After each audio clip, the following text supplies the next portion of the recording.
Okay, this looper demo is sort of a response to the fact that there are some limiting functions in the looper as it stands. The main one is that you can only export summed signals out of it. If you look over at the guitar rig loop machine, it gives you the option of either exporting the full mix or exporting layers. And I found this very useful in that the fact that you can layer up a bunch of loops, and then at the end you can still have them as separate files to remix or reuse in any sort of way you feel like. So I set about thinking about a way to do this in Ableton, and the simplest way I came up with is basically using loopers as separate layers in an effects rack chain. Okay, the setup is pretty simple. I've got an input channel here where you can lay in sound off your sound card or whatever, a guitar, drums, or whatever, voice, whatever you want to put in the looper. I'm just using a clip here just for demonstration purposes. I've got the audio sending to sends because I don't want it to go anywhere else but into my looper channel, which is getting sound from input channel 1. And then if we go down here to the rack in which is nested in the looper channel, we have basically 4 layers to this effects chain. You can make this as many layers as you like, as many layers as you want loops into your looper as you would have had just using the looper on its own. The first channel is just a straight audio through.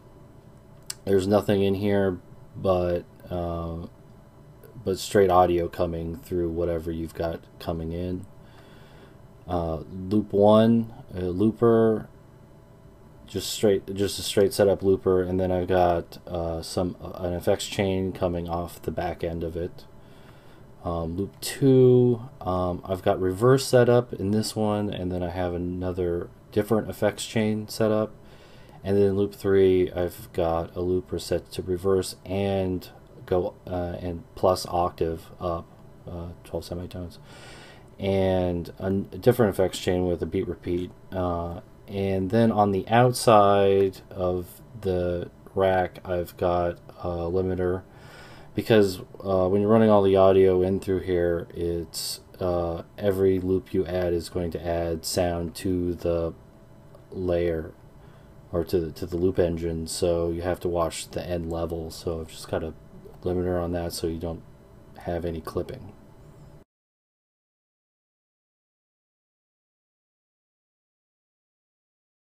What's cool about this setup is that I can plan anything out that I want, and having this way instead of just a single looper, you can do a whole bunch of things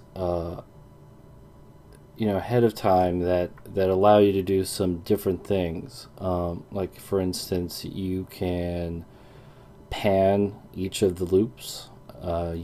At any time you can mute or solo any of the individual loops.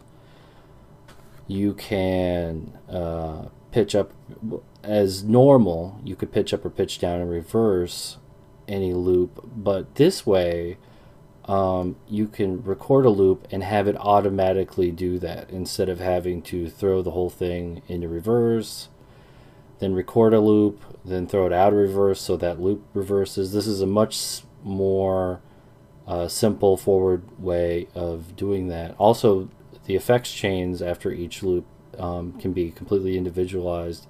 It's fun to put different filtering on different loops, different effects chains. You can have a beat repeat like this one here, angling the loop in different ways as it goes. Just really the sky's the limit on this.